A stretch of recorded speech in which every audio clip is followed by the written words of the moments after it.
दोस्तों, यह कहानी एक महिला कलेक्टर की है जो अपनी जिम्मेदारियों को गंभीरता से लेते हुए भेष बदलकर रात 10 बजे अकेले स्कूटी से निकलती है।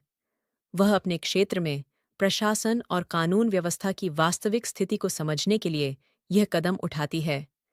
यह घटना उस समय की है जब वह महिला कलेक्टर, जिसका नाम आदित्य है, छत्तीसगढ़ के एक जिले में नई नई नियुक्त हुई थी। अपने कार्यभार संभालने के तीसरे ही दिन आदित्य ने सोचा कि क्यों ना रात में चुपचाप बिना किसी को बताए अपने क्षेत्र का निरीक्षण किया जाए। उसने चेहरे पर मास्क लगाया, साधारण सलवार सूट पहना और अपनी स्कूटी लेकर निकल पड़ी। जैसे ही वह एक सुनसान इलाके से गुजरी, एक पुलिस चेकपोस्ट पर तैनात पुलिसकर्मियों ने उसे हाथ देकर रोका। आदित्य ने अपनी स्कूटी रोक दी। पुलिस वालों ने उससे गाड़ी के कागज मांगे। जब उसने कागज नहीं होने की बात कही, तो पीछे बैठा एक दरोगा, जो शराब के नशे में था, सिपाही को इशारा करते हुए बोला, "उसे हमारे पास भेजो।" सिपाही ने आदित्य से कहा, "साहब बुला रहे हैं, उनके पास जाओ।" आदित्य ने जवाब दिया, "अगर उन्हें कुछ चेक करना है, तो वे खुद यहाँ आए।" ये सुनते ही सिपाही ने गुस्से में गंदे शब्दों का इस्तेमाल किया और उसे बाजारू औरत कहते हुए ताना मारा, "धंधा करने निकली हो? क्या जा साहब बुला रहे हैं?" अदिति चुपचाप दरोगा के पास गई। मास्क लगाए होने के कारण दरोगा उसे पहचान नहीं पाया। उसने अदिति से मास्क हटाने को कहा। अदिति ने मना किया, तो दरोगा ने जोर देकर कहा, "मास्क हटाओ।" मास्क हटाने के बाद भी दरोगा उसकी असली पहचान नहीं समझ सका। उसने अदिति को ऊपर से नीचे तक घूरते हुए कहा, "डॉक्यूमेंट नहीं है, तो फाइन भरना पड़ेगा।" अदिति ने पूछा, "कितना फाइन?" दरोगा ने जवाब दिया, ₹5,000। अदिति ने शांत स्वर में कहा, "इतना फाइन आप थोड़ा समझ सकते हैं।" दरोगा हंसते हुए बोला, "समझने की कोई जरूरत नहीं है, तुम्हारे लिए और भी रास्ते हैं। यहाँ स्कूटी छोड़ो, दूसरी गाड़ी ले लो और निकल लो।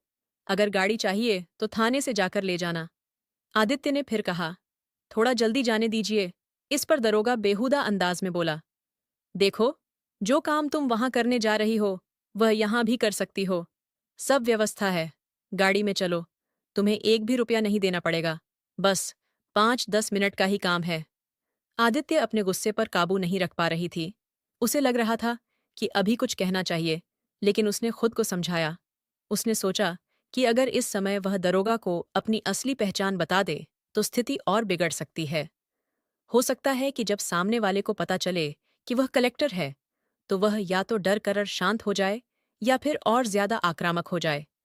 अगर वह नकारात्मक प्रतिक्रिया देता, तो उसके लिए स्थिति और खतरनाक हो सकती थी। आदित्य ने समझदारी दिखाते हुए अपना परिचय न देने का फैसला किया और सोचा कि चुपचाप उसकी बातें सुन लेना ही बेहतर होगा। इसी बीच दरोगा उठ खड़ा हुआ। उसने अदिति के कंधे पर हाथ रखा और सहलाने की कोशिश की। यह देखकर अदिति ने झटके से उसका हाथ झटक दिया और दूर हट गई। वह घबरा गई थी, लेकिन उसके मन में एक बार भी नहीं आया कि वह अपनी असली पहचान बताए। पढ़ी लिखी होने के नाते वह जानती थी कि यह सही वक्त नहीं है। उसने सोचा, अभी कुछ भी हो सकता है। बेहतर होगा कि मैं यहां से निकल जाऊं। बाद में जो होगा देखा जाएगा। आदित्य ने तुरंत वहां से दौड़ लगा दी और भागती हुई दूर निकल गई। पीछे से दरोगा चिल्लाया, "स्कूटी को थाने में जमा करवा दो। गाड़ी वहीं से मिलेगी। बाद में आकर हिसाब कर लेंगे।" ये कहकर वह फिर से अपनी कुर्सी पर बैठ गया। उसके लिए यह सब सामान्य था। उसने सोचा, अगर काम बन गया तो ठीक, नहीं तो कोई बात नहीं। आदित्य आगे बढ़ी। उसके पास अब स्कूटी नहीं थी। वह सोच रही थी कि ड्राइवर को कॉल करके गाड़ी मंगवा ले या प्रशासन को सूचना दे। जैसे ही वह दौड़ते हुए आगे बढ़ रही थी, अचानक उसने सड़क के किनारे एक गोल गप्पे वाला लड़का दिखा। वह अपनी दुकान समेट रहा था। ठंड का मौसम था और रात के 10 बज चुके थे, लेकिन सन्नाटा ऐसा था कि लग रहा था जैसे बहुत देर हो चुकी हो। आदित्य घबराई हुई थी। वह उस लड़के के पास गई और धीरे से बोली, "मेरे साथ पुलिस वाले बदतमीजी कर रहे हैं।" लड़के का नाम सचिन था। उसने अदिति को ध्यान से देखा और कहा, "मैडम, यहाँ तो ऐसा हर रोज होता है, इसमें कोई नई बात नहीं है। वह दरोगा बहुत गंदा इंसान है।" अदिति ने बताया कि उसे किसी दूर की जगह जाना है, जो लगभग 20 किलोमीटर दूर थी।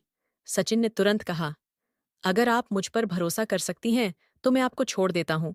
यहाँ समय आपको कोई गाड़ी नहीं मिलेगी, मैं किसी से बाइक लेकर आता हूँ। आदित्य ने सचिन को गौर से देखा। वह सोच रही थी कि क्या इस लड़के पर भरोसा किया जा सकता है, लेकिन कोई और चारा ना देखकर उसने हामी भर दी। सचिन ने आदित्य को अपने साथ चलने के लिए कहा। दोनों चलने लगीं। सचिन ने पुलिस वाले इलाके से पहले ही रास्ता बदल दिया और उन्हें देखते ही एक कट लेकर दूसरी गली में मुड़ गया। थोड़ी दूर जाने के बाद वह एक छोटे से घर के सामने रुका। उसने दरवाजा खोला और अदिति से कहा, आप यहां बैठिए, मैं बाइक का इंतजाम करके आता हूं। अदिति ने उसे रोकते हुए कहा, एक मिनट रुको, यहां तुम अकेले रहते हो और क्या काम करते हो? सचिन अदिति के सवालों पर मुस्कुराते हुए बोला, मैं बिहार का रहने वाला हूं और यहाँ गोलगप्पे बेचता हूँ। शादी अभी तक नहीं हुई है। घर वाले लड़की देख रहे हैं। हाँ, मैं यहाँ अकेले ही रहता हूँ। अदिति ने उसका पूरा नाम और बाकी बातें पूछी। सचिन ने बिना झिझक सब कुछ साफ साफ बताया। इसके बाद वह बाइक लेने चला गया। थोड़ी देर बाद लौट कर आया और बोला, अभी भैया कहीं गए हुए हैं, शायद देर हो जाएगी। फिर थोड़ी देर सोचकर उसने कहा, ठीक है, मैं किसी और से बात करता हूँ। आप अंदर आकर बैठ जाइए। बाहर सर्दी थी। आदित्य पहले गेट के बाहर खड़ी थी, लेकिन अब उसने दरवाजा खोलकर अंदर कदम रखा। अंदर जाकर उसने चारों ओर नजर दौड़ाई। अदिति ने देखा कि सचिन का कमरा बहुत ही साधारण था। एक तरफ एक खाट रखी थी, दीवार पर ईश्वर की तस्वीर लगी थी, जिससे प्रतीत हुआ कि वह नियमित रूप से पूजा अर्चना करता है। कमरे में कुछ ग्रंथ और पुस्तकें भी रखी थीं, कुछ धार्मिक तो कुछ कथाओं और उपन्यासों की। ऐसा लगा कि वह फुर्सत के समय अध्ययन करने का शौक रखता है। समय मिलने पर वह यह किताबें पढ़ता होगा। अदिति को यह देखकर अच्छा लगा कि सचिन अपनी साधारण जिंदगी में भी कुछ नया सीखने और पढ़ने की रुचि रखता है। थोड़ी देर बाद सचिन एक बाइक लेकर आया और बोला, मैडम चलिए, मैं आपको छोड़ देता हूँ। अदिति ने उसकी तरफ देखते हुए कहा, अभी रात का समय है और ठंड भी बहुत ज्यादा है। मेरा स्वास्थ्य खराब हो सकता है और तुम्हारा भी। अगर फिर से कोई परेशानी हो गई तो अगर यहाँ रुकने की कोई व्यवस्था हो सकती है तो मैं यहीं रुकना चाहती हूँ। सचिन ने थोड़ा झिंझक हुए कहा, मैडम, आप यहाँ कैसे रुक?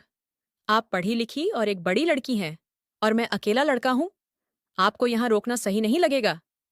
अदिति ने मुस्कुराते हुए कहा, ऐसी कोई बात नहीं है। अगर मुझे कोई दिक्कत नहीं है तो तुम्हें क्यों हो रही है? हाँ, अगर तुम्हें सच में कोई परेशानी हो रही है तो मुझे छोड़ने की कोशिश करो। सचिन ने थोड़ी देर सोचा और फिर कहा, ठीक है, अगर आप रुकना चाहती हैं तो रुक जाइए। मुझे कोई दिक्कत नहीं है। मैं कहीं और चला जाता हूँ और सुबह वापस आ जाऊंगा। अदिति ने उसे रोकते हुए कहा, अरे बैठो, मैं तुमसे बात करना चाहती हूँ। आओ थोड़ा बैठकर बात करते हैं। सचिन को यह सुनकर अजीब लगा, लेकिन उसने बाइक लौटा दी और वापस कमरे में आ गया। जब वह लौटा तो आदित्य ने पूछा, अच्छा, तुमने जो गोलगप्पे बेचे, क्या उन कुछ बचा है? सचिन ने ठेले से बचा हुआ सामान लाकर अदिति को गोलगप्पे खिलाए। अदिति ने गोलगप्पा छकी कहा, वाह, तुम गजब के गोलगप्पे बनाते हो। ऐसा स्वाद तो मैंने बहुत दिनों बाद छका है। अदिति को अचानक याद आया कि कुछ लड़कियां ऐसी होती हैं जिन्हें गोलगप्पे बेहद पसंद होते हैं, चाहे वे किसी भी पद पर क्यों ना हो। उसने भी सोचा कि चाहे कुछ भी हो जाए, गोलगप्पे तो खाऊंगी ही। अब अदिति और सचिन के बीच बातचीत का सिलसिला शुरू हो गया। हालांकि अदिति अपने बारे में ज्यादा कुछ नहीं बताती। वह खुद को सामान्य वर्ग की बताती है और यहां तक कहती है कि स्कूटी भी किसी और से मांग कर लाई थी।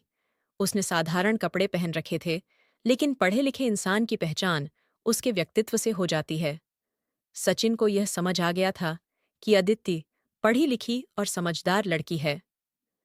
अदिति ने सचिन से उसके बारे में पूछना शुरू किया। सचिन ने अपनी गरीबी की कहानी सुनानी शुरू कर दी। उसने बताया कि वह गोलगप्पे बेचता है क्योंकि उसका परिवार आर्थिक रूप से कमजोर था। हालांकि वह अब भी घर पैसे भेजता था और परिवार की स्थिति अब अच्छी हो चुकी थी।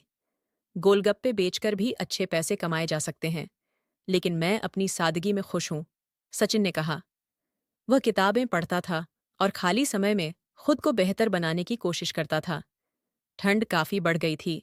सचिन के पास सिर्फ एक रजाई थी, जिसे दोनों ने पैरों पर ओढ़ रखा था और बातें कर रहे थे। सचिन ने कहा, आपको भूख लग रही होगी, मैं कुछ बना दूं? आदित्य ने जवाब दिया, इस समय क्या बनाओगे? गोलगप्पे से तो पेट भर गया। फिर भी सचिन ने कुकर में खिचड़ी चढ़ा दी। जब खिचड़ी बन गई तो उसने अलग अलग प्लेटों में परोसी। आदित्य ने कहा, तुम भी खाओ। सचिन ने अपनी प्लेट निकाली और दोनों खाने लगे। खाते खाते दोनों एक दूसरे को देख रहे थे और बातें भी कर रहे थे। बातों बातों में रात के 2:30 बज गए। आदित्य ने कहा, ऐसा करते हैं कि हम पूरी रात बात करते हैं। सुबह 4 बजे जब समय हो जाएगा और गाड़ियां चलने लगेंगी तब तुम मुझे छोड़ देना। सचिन को भी यह अच्छा लगा।